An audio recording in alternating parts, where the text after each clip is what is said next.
What are these geraniums still doing in the house, T-Rex? Well, I'm waiting for the deck to be cleaned. Who's gonna clean the deck? Well, I guess that's me. Every winter, it accumulates all this grime. There's the power washer. It's on the to-do list. Not going to do it though before noon today anyway, out of respect. Want some peace and quiet. It's Memorial Day, and I've got an oversized flag on a needing an upgrade pole. I gotta go find another birch tree. So you fly the flag at half mast through noontime today. And this flag is actually gifted from the family of Sayre Schaefer, right down through that oak tree. Sayre, also known as Tup, along with Dick Chase and my dad, Albert Kelley, helped to really build this neighborhood 60 years ago. And many decades since then too, but they've all passed and they all served for us. So Memorial Day salute to those we've lost. And all the ceremonies this morning are under mostly gray skies. There are a few raindrops around, and also a little bit of sunshine up there. Sun's trying. Worked out yesterday. Again this morning we started off with a temperature in a dew point at 57 in Hyannis. And that is a saturation situation when the temperature and the dew point are together. That's fog, a cloud touching the ground. And at the same time, though, it was 70 degrees in North Adams, Massachusetts. So technically we're in a warm air mass. But the air is light from the east and northeast, thanks to a high pressure system that's going across the Gulf of St. Lawrence this morning. It's a 1025 high. And so at low levels of the atmosphere, the air is coming from the east and even northeast in Boston a little bit this morning. But that's going to change. It's going to come around from the southeast and south. But the water temperature out there is in the low 50s and your dew point's near 60. And the cloud is much thicker today. There it is on satellite. Low pressure system, or multiple low pressure systems in the Great Lakes states, kind of in control. That high is going to give way to increasing moisture, wind from the south-southeast, and showers and thunderstorms. The radar early this morning shows almost like 3 little spokes of energy.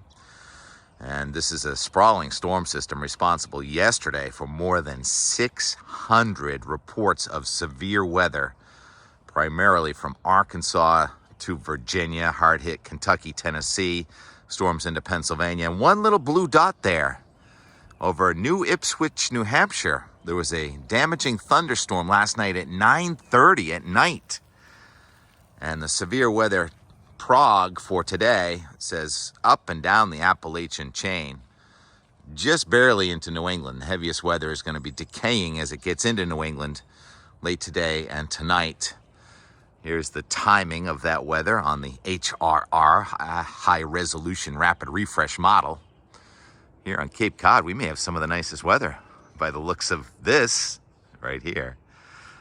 Back to the HRR. So the showers and thunderstorms kind of coming in waves, but the heaviest wave really not coming across the Hudson River Valley to about 4 or 5 o'clock this afternoon. So most of the action is going to be tonight, but you can wake up to thunder right in the middle of the night in eastern New England. And then tomorrow, the rain kind of eases out, but the thickness is still 564. So we know that means the temperature can get into the low 80s, maybe 84 degrees with an offshore breeze, even here on Cape Cod. After a gray start, we may sneak out a beach day. Who's taking a vacation this week? We're Joe, who we'll see in a few minutes in Wellfleet. So tomorrow, not that bad a day, but there are several fronts on the way. Another round of showers and thunderstorms is possible tomorrow. Here's the surface map late tomorrow. And you see the front kind of stalled right over us. Chance of a thunderstorm tomorrow afternoon. T-Rex, this way. Rex, come on. We're doing this live TV. We've got to stay away from the neighbors. Not because I don't want to talk to them, but because I got to finish this forecast first. So it's going to take several fronts to cool us off. Suddenly summer, day 7 today. And it feels really nice. Feels like summertime. But we're going to put a little dent in that in the middle of the week as we... First, I guess I want to show the precipitable water. We haven't talked about this in a while. I usually talk about that during the summertime for rainfall potential. The sort of purple is precipitable water over 1 inch, and then you get to the plum, that's precipitable water over 2 inches. Precipitable water being the amount of water available in the column if it were to wring out all at once, 1 to 2 inches in any showers or thunderstorms that come over your house in a very short time. Tonight and tomorrow, the brown is the drier air. You see the drier air trying to come at us some point Friday into Saturday. Maybe Saturday's the driest day, but then it kind of fills back in again early next week, and then there's a plume of real rich, moist tropical air south of us next Tuesday, Wednesday. Kind of fitting that we'll be interviewing Dr. Nab, former director of the Hurricane Center, now at the Weather Channel, next Tuesday for the Blue Hill Observatory. And so we'll talk about that for sure. Anyhow, now we can go to the day by day of the lower 48. There's the low pressure system going into southeastern Canada and spokes of energy coming through here. And now we're gradually building an upper level low pressure system over southeastern Canada and New England. And the thicknesses go from 564 down to 558, down to 552, down to 546. Talking about thicknesses, that's how potentially cool it could be. Now Wednesday, Thursday, that low that's along the coast looks much less energized than it did a couple days ago. So it still looks cooler, but not quite as wet Wednesday night, Thursday into Friday. And the weekend, looks like that tries to rain on Cape Cod on a Saturday. That's going to be wrong. We know that, right? And so it's just going to gradually warm up again after a cool down coming at us on Thursday and Friday. Next weekend may end up all right. And then there's another front coming at us and a plume of moisture to our south. So it looks like we probably will not have to water our lawns too much. And off and on rain should wash away a lot of the pollen. And that's good, because once that happens, we can wash our windows, right? And put up our screens and open our screens. Rex can't even see it. Beautiful job. It's Andrew's family with the flags today. Half-mast through noon. And right there, T-Rex, there's a little rabbit. It's not eating my lettuce in Weymouth anyway. It's just chewing on a blade of grass.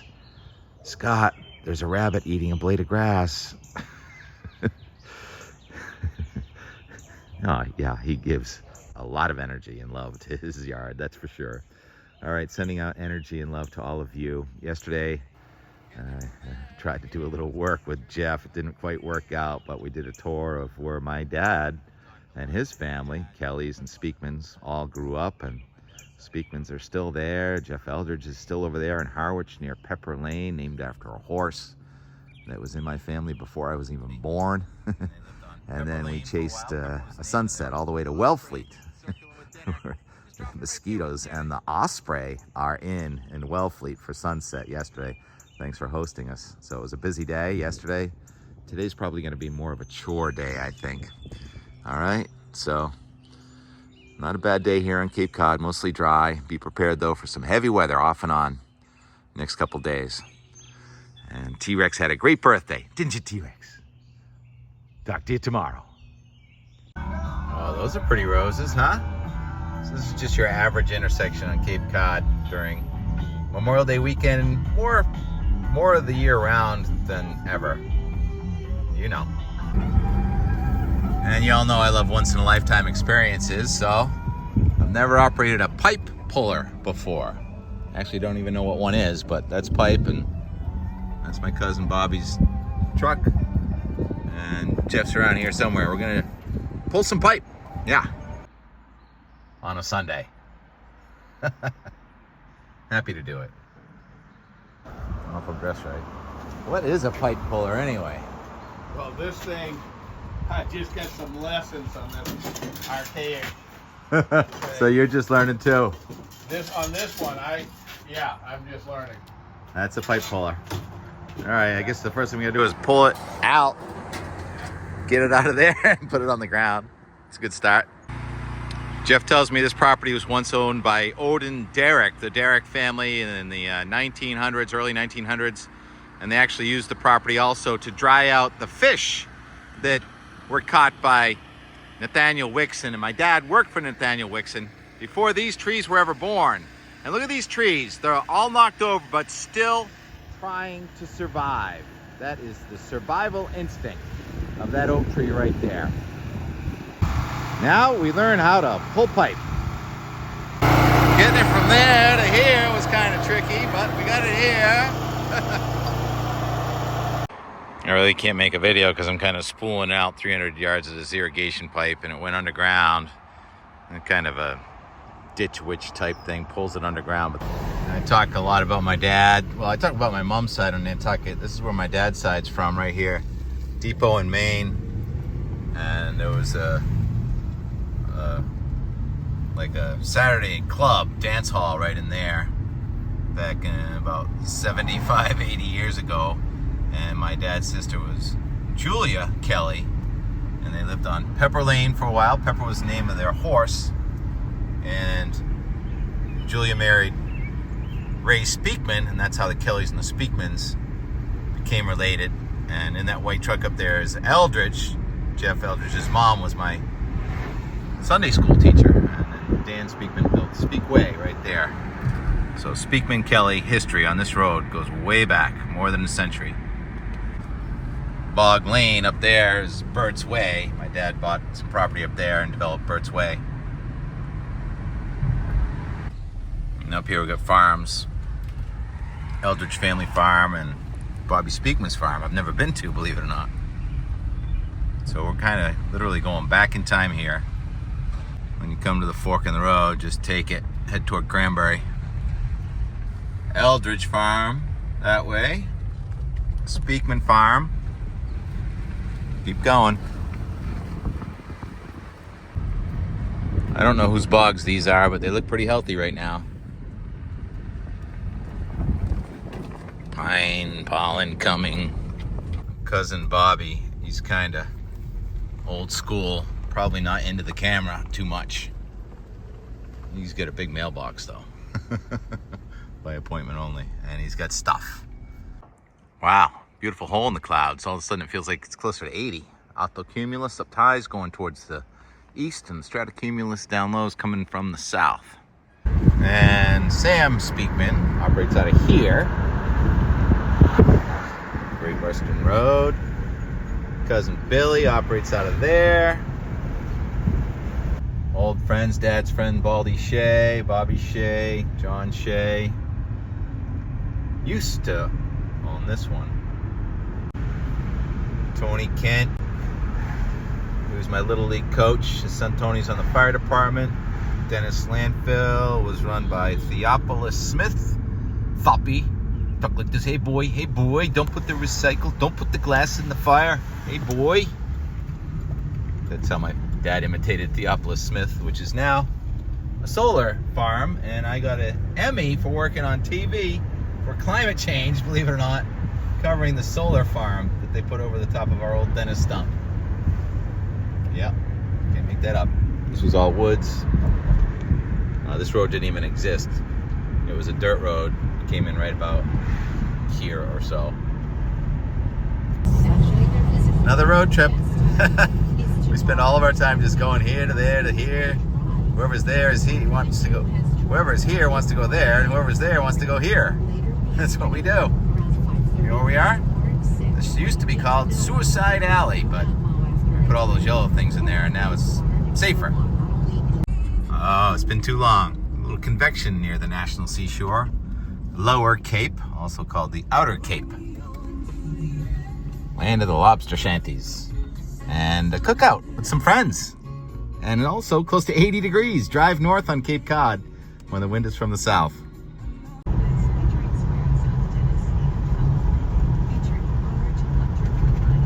The birthday T-Rex gets to sleep on the road.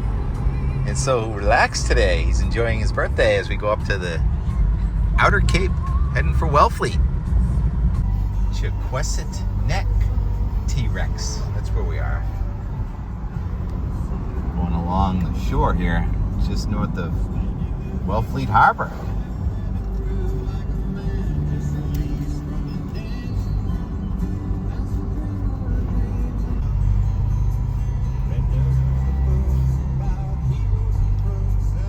I'll take a copyright for Jimmy Buffett any day.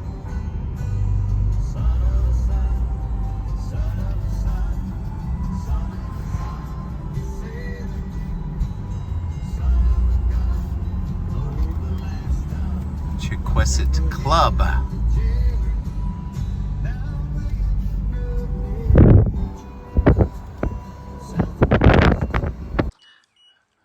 know nothing about this area. I've never been here. It seems like a little bit of an enchanted area. A couple of fruit trees here. Wonderful kept garden. I've seen about 4,000 mosquitoes. Oh, this is nice. Opens up. I'm not sure what that's called, but it's fragrant. That's gorgeous. Nope, that's not what our fragrance was. And then I think we've got a sunset view here. Oh yeah. Okay. Take this sunset breeze. All that wild cranberry. I talked about that this morning's video. Wild cranberry and iris.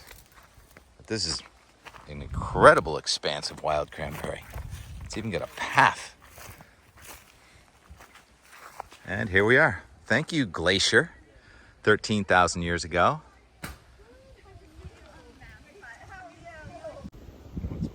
What? No dogs allowed? Oops. Oops. Well, I guess we get some wind generation going on over here. Neat. Here an osprey. Going under there, Rex. Scotch broom. What's the occasion? Memorial Day. It is summer. Suddenly summertime. So this is a new one. I usually use the lemon and the salt, but this is cinnamon and orange, so why not? It's a citrus, and generally I moisten the area where you put your cinnamon on, then you do this, and you just go like this. Yum. Yeah. And there you go, Tim. Oh, Kelley. brilliant. Osprey circling with dinner. Just drop it right there. We can get it. Like, Tim, what'd you tell me? Original since 1942. Tim's attitude and outgoingness brought to you by Don Julio. Sign says, mind the pollen and the mosquitoes. Both are so thick right now. There's the sign, but I can't really read it. It also says, please don't throw your old toilet bowl over the hill, and no cutting the pine shrubs. The sun's going down here in Wellfleet on what's been a gorgeous weekend and shall continue to be a gorgeous weekend. And when you're halfway between the full moon on the way to the new moon, your tide's going to go out later and later in the day. So we're halfway to low tide at sunset. Tide really moves around here, as you can see by those mud flats. And the mosquitoes are really moving too. Play us out, Piano Man.